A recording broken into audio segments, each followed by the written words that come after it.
Prime Minister of Pakistan Imran Khan has condemned the Pahalgam incident in Indian-occupied Kashmir. In a message issued from his jail cell after a select group of lawyers were allowed in to briefly meet him, Mr. Khan called on India to act responsibly. Mr. Khan said, quote, "Loss of human life in Pahalgam incident is deeply disturbing and tragic. I extend my deepest condolences to the victims and their families. Being a country of 1.5 billion people, India needs to act responsibly instead of messing with a region already known as quote-unquote nuclear flashpoint. Peace is our priority, but it should not be mistaken as cowardice. Pakistan has got all the capabilities to give a befitting response to any Indian misadventure, as my government, backed by whole nation, did in 2019, unquote.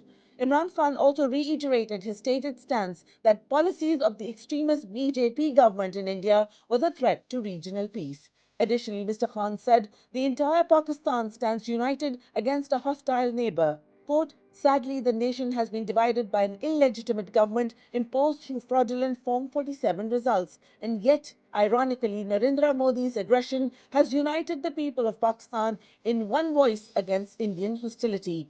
While we reject this fake regime, we stand firmly as one Pakistani nation and strongly condemn Modi's warmongering and his dangerous ambitions that threaten regional peace." Unquote. The family of former Prime Minister Imran Khan was once again denied their scheduled weekly visit for the sixth consecutive week. Mr. Khan's sisters waited for several hours outside the maximum security Adiala jail, but were prevented by authorities from meeting him. Visuals circulating on social media showed Punjab police officers shoving Mr. Khan's sister as she attempted to approach the prison. It has now been 40 days since the family last saw Mr. Khan. His sister Alima Khan, who often acts as his unofficial spokesperson, conveys his messages unfiltered after their meetings. Analysts have said denying her access is part of an effort to keep the former Prime Minister incommunicado. Mr. Khan has not been seen publicly since his detention by the military-backed government on August 5, 2023 on politically motivated charges. Speaking to reporters at the jail gates, Alima Khan said, quote, "This is contempt of court. These policemen are either taking orders from the Punjab government or the colonel in Adiala jail. No one else has the audacity to commit contempt." Unquote. Secretary General of Pakistan Tehreek-e-Insaf PTI Salman Akram Raja, while addressing the party's OIC convention in Canada, paid tribute to the activism of the party's overseas chapters and overseas Pakistanis. In his address, Mr. Raja stated that the people of Pakistan made history on February 8th. Quote, "Against all odds, the people swept the elections. We weren't allowed to campaign. There was an atmosphere of fear, yet the people were determined to fight for their country and their rights," unquote, he said.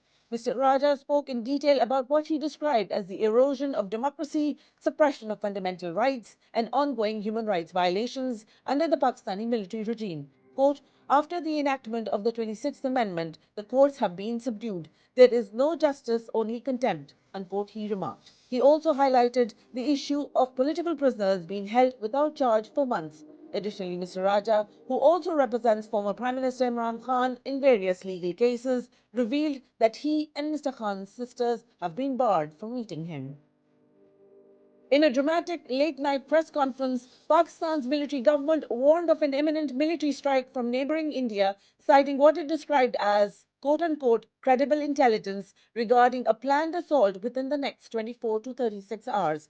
A military government minister stated, quote, "Pakistan has credible intelligence that India intends to launch a military strike within the next 24 to 36 hours using the Pahalgam incident as a false pretext," unquote.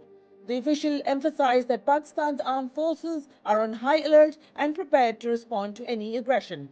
Tensions have escalated following a major security and intelligence failure in Indian-occupied Kashmir, where 26 civilians were killed in a deadly attack. Within hours, the Indian government blamed Pakistan for the incident. Both India and Pakistan possess large arsenals of nuclear weapons.